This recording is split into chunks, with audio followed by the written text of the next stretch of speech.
வணக்கம். பிரபாகர் அப்படின்ற என் பெயருக்கு முன்னாடி, என் முகத்துக்கு முன்னாடி நிறைய முகமூடிகள் இருக்கு. ஒரு தொழில் முனைவர், ஒரு ஸ்டார்ட் அப் ஃபவுண்டர் அப்படின்ற ஒரு முகமூடி ஒன்று, தமிழ் தளம் அறக்கட்டளைன்ற பேர்ல ஒரு சமூக செயற்பாட்டாளர் அப்படின்ற ஒரு முகமூடி ஒன்று, இதை தாண்டி தமிழ் ஆர்வலர், மதுரையை சேர்ந்தவன், இந்த மாதிரி ஏகப்பட்ட முகமூடிகளை நீங்க என்னைய பார்த்திருக்கலாம், பேசியிருக்கலாம். இது எல்லாத்தையும் விட ரொம்ப உண்மையா, உன்னதமா நான் கருதுறது என் பிள்ளைகளுக்கு அப்பாவா, என் உடன் பிறந்த தங்கையோட பிள்ளைகளுக்கு தாய் மாமனா. எனக்கு தெரிஞ்சும் தெரியாத எத்தனையோ பிள்ளைகளுக்கு மாமனா, சித்தப்பனா, பெரியப்பனா, எனக்குன்னு ஒரு பொறுப்பு இருக்கு அப்படின்னு நான் நம்புறேன். இந்த எல்லா பொறுப்புகளோட ஒரு கூட்டா எனக்கு சமீப காலமா எனக்கு ஒரு பெரிய அச்சம் வந்திருக்கு. இதை பத்தி நான் ஒரு பதிவு எழுதியிருந்தேன். பெண் பிள்ளைகள், ஆண் பிள்ளைகள், பிள்ளைகளுக்கான பாதுகாப்பு எந்த அளவுக்கு இருக்கு அப்படின்றது ஒரு பெரிய கேள்விக்குறியா இருக்கு. நம்ம பிள்ளைகள் உண்மையிலே பாதுகாப்பா இருக்காங்களா? ஏன் இப்போ இது பேசுறோம் அப்படின்னு வந்தா, இந்த வாரத்துல சமீபத்துல ஒரு நிகழ்வு என்னை ரொம்ப பாதிச்சது. ரொம்ப நாளாவே நிறைய நிகழ்வுகள் பாதிச்சுக்கிட்டே இருக்கு. கேரளால நடந்த அந்த சின்ன குழந்தைய பெற்ற அம்மாவும் அவங்களோட காதலனும் சேர்ந்து கொண்டுட்டாங்க அப்படின்ற மாதிரியான நிகழ்ச்சிலாம் சில இரவுகள் என்னை தூங்க விடலை. இப்போ கும்மிடிப்பூண்டியில் நடந்த அந்த சம்பவத்தை கேள்விப்பட்டப்போ நான் மேல சொன்ன அத்தனை பொறுப்புகளும் என்னை உலுக்கி எடுத்துருச்சு. அது யாராலையுமே சகிச்சுக்க முடியாத ஒரு சம்பவமா தான் இருக்கு. இப்போதைக்கு வந்த தகவலின்படி பிஸ்கட் கொடுத்து அந்த பாப்பாவை கூட்டிட்டு போய் அந்த 3-4 பேர் கூட்டு பாலியல் வன்முணர்வு செஞ்சிருக்காங்க. அதுக்கப்புறம் அந்த பொண்ணு இறந்து போச்சு, அந்த பாப்பா இறந்து போயிட்டா அப்படின்ற செய்தி நம்ம பார்க்குறோம். இப்போ நான் சொன்ன இந்த எந்த வார்த்தைக்கான இந்த வார்த்தையோ இல்லை அந்த வார்த்தைகளுக்கான அர்த்தமோ அந்த பிஞ்சுக்கு தெரிஞ்சிருக்க வாய்ப்பே இல்லை.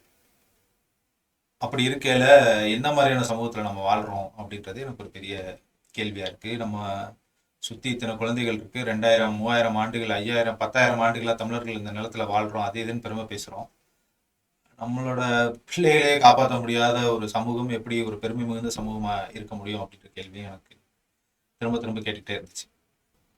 நான் இதுல எந்த ஒரு சம்பவத்தையும், குறிப்பா இந்த சம்பவத்தை மட்டும் சுருக்கி இது ஒரு அரசியல் சார்ந்த ஒரு பதிவா போடுறதுக்கு விருப்பம் இல்லை. ஆனா அது ஏன் நடந்துகிட்டே இருக்கு அப்படின்ற கேள்வி நம்மளுக்கு இருக்கு. அண்ட் இந்த பிரச்சனைக்கு ஒரே ஒரு காரணம் தான் இருக்கா அப்படின்னு நம்மளால சுருக்கி சொல்ல முடியல. பலதரப்பட்ட காரணங்கள் சொல்லப்படுது. அது உளவியல்ல இருந்து ஆரம்பிச்சு போதைப் பொருள் வரைக்கும் நீட்டிக்கிட்டே போகுது. இதுல அந்த தப்பு செஞ்ச அவங்கள மனுஷங்களை கூட நான் கருதல, பட் அவங்க மட்டும்தான் குற்றவாளிகளா அப்படின்ற கேள்வியும் எழுது.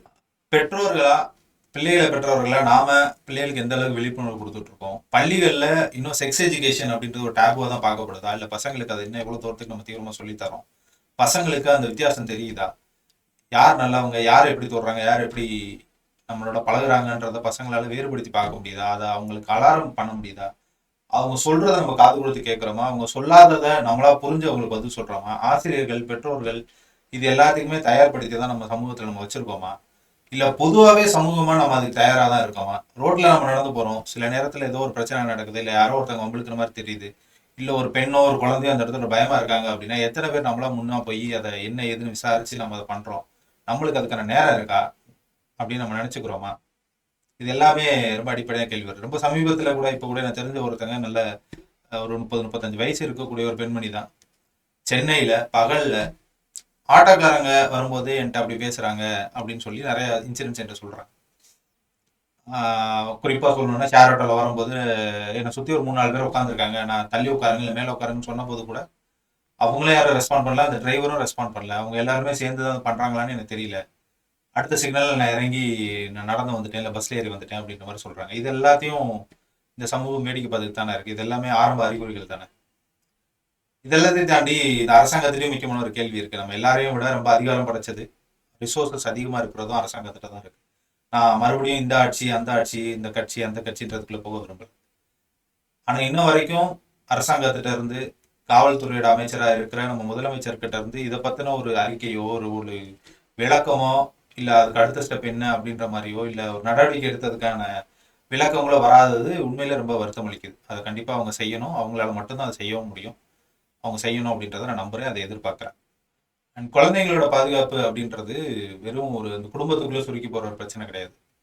அது இந்த சமூகத்துக்கான பிரச்சனை. நான் முதலே சொன்ன மாதிரி, நான் இத்தனை ஆண்டுகள் பழமையான தமிழ் சமூகம் சொல்லிக்கிறதுல இந்த மாதிரியான விஷயங்கள் நடக்கும்போது நம்மளுக்கு அதில் ஒரு பெருமை எதுவுமே இருக்க போறது இல்லை. அண்ட் அந்த அந்த குடும்பத்தை மட்டும் அந்த விஷயம் பாதிக்க போறதும் கிடையாது.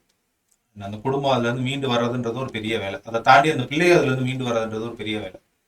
அந்த உளவியல் நம்ம யாரும் எதுவுமே நினைச்சு கூட இல்லை, கற்பனை கூட பண்ணி பார்க்க முடியாது. நம்ம எவ்வளவுதான் முற்போக்கு பேசணும் அப்படின்னாலும் அந்த மாதிரியான ஒரு சுச்சுவேஷன்ல இருந்து ஒரு சின்ன குழந்தை, அது 18 வயசு கீழே இருக்க எல்லாருமே நம்ம குழந்தை தான். எனக்கு என் குழந்தைகளும் 11 வயசு, 8 வயசு, 7 வயசு, 4 வயசுல இருக்காங்க. அவங்க எல்லாருமே எனக்கு குழந்தைகள் தான். அப்படி இருக்கிறவங்க அந்த இடத்துல இருந்து அவங்க எப்படி மீண்டு வருவாங்க அப்படின்றதெல்லாம் நம்ம யோசிக்கிறோமா? ஒரு சமூகமா நம்ம இதை யோசிக்கிறோமா? அவங்களுக்கு அந்த ஸ்பேஸை கொடுக்குறோமா? நம்ம அவங்களுக்கு ஹெல்ப் பண்றோமா? இது எல்லாமே எனக்குள்ள கேட்டுக்கிட்டே இருக்கு இந்த கேள்விகள் எல்லாம். இந்த கேள்வியெல்லாம் ஒரு கட்டத்துல போய் நின்றுக்கிட்டு வழக்கமா நம்ம கடந்த சில வருஷங்களா என்ன பண்ணிட்டு இருக்கோம்? அதிகபட்சம் போனா இந்த மாதிரி ஒரு வீடியோ போடலாம், இல்ல இன்ஸ்டால ஒரு ரீல் போடலாம், இல்ல ஃபேஸ்புக்ல போய் பக்கம் பக்கமா ஒரு அறிக்கை எழுதலாம். இதை தாண்டி வெகுஜனமா ஒரு தனிப்பட்ட நபரா நம்ம என்ன பண்ணியிருக்கோம் இது வரைக்கும் அப்படின்ற கேள்வி திருப்ப என்னவே என் சட்டையை பிடிச்சி கேட்டுச்சு. சரி, அப்ப நம்மளாம் என்ன பண்ண முடியும் அப்படின்னு யோசிச்சதுக்கான விளைவா தமிழ் தடம் அறக்கட்டளை என்ற பேர்ல நாங்கள் ஆல்ரெடி பண்ணிட்டு இருக்கோம். அது சார்பாக தான் இந்த தமிழின் தடம் அப்படின்ற யூடியூப் சேனலுமே ரன் பண்ணிட்டு இருக்கோம். அதனால தமிழ் தடம் அறக்கட்டளை சார்பாக இதுக்கான ஒரு ஒரு முன்னெடுப்பு எடுக்கலாம் அப்படின்றதான் எங்களோட முடிவா இருக்கு. அதுல அரண் அப்படின்ற பெயர்ல குழந்தைகளுக்கான பாதுகாப்பு, பெண் குழந்தைகள், ஆண் குழந்தைகள் இருவருமே அதில் பாதிக்கப்படுறாங்க நிறைய. அதனால இவங்களுக்கான பாதுகாப்பு உறுதிப்படுத்துறதுக்கான ஒரு இயக்கமா இதை கட்டமைக்கலாம், ஒரு விழிப்புணர்வு இயக்கமா கட்டமைக்கலாம் அப்படின்றதுதான் எங்களோட எண்ணமா இருக்கு. நிறைய பேர் செஞ்சுட்டு இருக்காங்க. நாங்க புதுசா பண்றோம்லாம் நான் சொல்லல. பட் என்னால என்ன பண்ண முடியும்? சும்மா உட்காந்து ஃபேஸ்புக்ல போஸ்ட் போடுறதுக்கும், கமெண்ட் போடுறதுக்கும், அந்த கட்சியை திட்டுறது, இந்த கட்சியும் திட்டிகிட்டு இருக்கிறதுக்கும் பதிலாக உருப்படியா ஆக்கப்பூர்வமா என்னால என்ன பண்ண முடியும் அப்படின்னு யோசிச்சேன். என்கிட்ட இருக்க ஒரு அறக்கட்டளை இயக்கத்தை இதுக்கு பயன்படுத்தலாம் அப்படின்னு எனக்கு தோணுச்சு. அவ்வளவுதான். அது சார்பா என்னென்ன பண்ணலாம் அப்படின்றது குறிப்பா இப்போதைக்கு ஒரு 3 விஷயத்த துவங்கலாம் அப்படின்னு யோசிச்சோம். அதுல முதல் கட்டமா குழந்தைகள், பெற்றோர்கள், ஆசிரியர்கள் இவங்க எல்லாருக்குமே ஒரு தமிழ்ல முழுக்க முழுக்க இது சார்ந்த ஒரு கையேடு ஒன்று தயாரிச்சு கொடுக்கணும் அப்படின்றது எங்களோட எண்ணமா இருக்கு. அதுக்கான வேலைகளை துவங்கிட்டு இருக்கோம். அது குழந்தைகளும் படிச்சு தெரிஞ்சுக்கிற மாதிரியான ஒரு கார்ட்டூன் பேஸ்டான இருக்க, ஒரு காமிக் பேஸ்டா இருக்க மாதிரியான ஒரு கையேடா இருக்கணும் அப்படின்னு நினைக்கிறோம். அதுக்கான ஆரம்ப கட்ட வேலைகள்ல இப்போ இயங்கிட்டு இருக்கோம். அது கண்டிப்பா அதை செஞ்சு அது தமிழ்நாடு முழுக்க எங்களால் முடிஞ்ச அளவுக்கு டிஸ்ட்ரிபியூட் பண்ண நினைக்கிறோம். அதுக்கு உதவுறதுக்கும் நிறைய நண்பர்கள், அண்ணன்கள் இருப்பாங்க அப்படின்ற நம்பிக்கையோட தான் அந்த பணியை நாங்கள் துவங்குறோம். அண்ட் ரெண்டாவது, நிறைய விழிப்புணர்வு ஏற்படுறதுக்கான காணொலிகளை உருவாக்கலாம் அப்படின்ற ஒரு முடிவுலையும் இருக்கும். நிறைய இந்த பர்டிகுலர் கான்டெக்ட்ல நிறைய சீரீஸும், இன்டர்வியூஸும், பாட்காஸ்ட் சீரீஸுமே ரன் பண்றதா இருக்கும். இந்த சேனல்ல நிறைய அதை பண்ண போறோம். இதை நிறைய பெற்றோர்களுக்கு, ஆசிரியர்கள்ட்டையும் கொண்டு போய் சேர்க்கணும் அப்படின்னு நாங்கள் நம்புறோம். அண்ட் மூணாவது, வெறுமனே இந்த மாதிரியான டிஜிட்டல் இதோட நிப்பாட்டாம இது ஒரு ஒரு இயக்கமான முதலே சொன்ன மாதிரி கட்டமைக்கணும் அப்படின்றப்போ தமிழ்நாடு முழுக்க இருக்க நிறைய தன்னார்வலர்களை இணைச்சு இதை பண்ணணும் அப்படின்னு ஆசைப்படுறோம். அதுக்கு உங்க எல்லாரோட உதவியும் எங்களுக்கு தேவைப்படும்.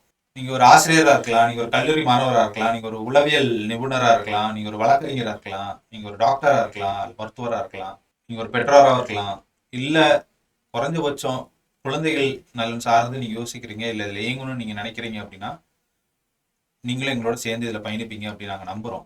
உங்களுக்கு விருப்பம் இருப்பின்னு நீங்க எங்களை தொடர்பு கொள்ளலாம். இந்த முயற்சி குற்றங்களை பத்தி பேசுறதுக்கு மட்டும் இல்ல, இந்த குற்றங்கள்லாம் நடக்காம தடுக்கிறதுக்கு என்ன பண்ணணும் அப்படின்றத பத்தி தான். இந்த முயற்சியில நம்ம குற்றவாளிகளும் அவங்களோட பின்னணி கதைகள் பத்தி எல்லாம் நம்ம பேச போறதில்ல. நம்ம குழந்தைகளை பத்தி மட்டும் தான் பேச போறோம். அவங்களுக்கான பாதுகாப்பான ஒரு உலகத்தை நம்ம எப்படி உருவாக்க போறோம், நம்மளோட சமூகத்தை எப்படி நம்மளால கட்டமைக்க முடியும் அப்படின்றத பத்தி தான் பேச போறோம், செயல்பட போறோம். இந்த பயணத்துல நீங்களும் எங்களோட இணைவீங்க அப்படின்னு நான் நம்புறேன்.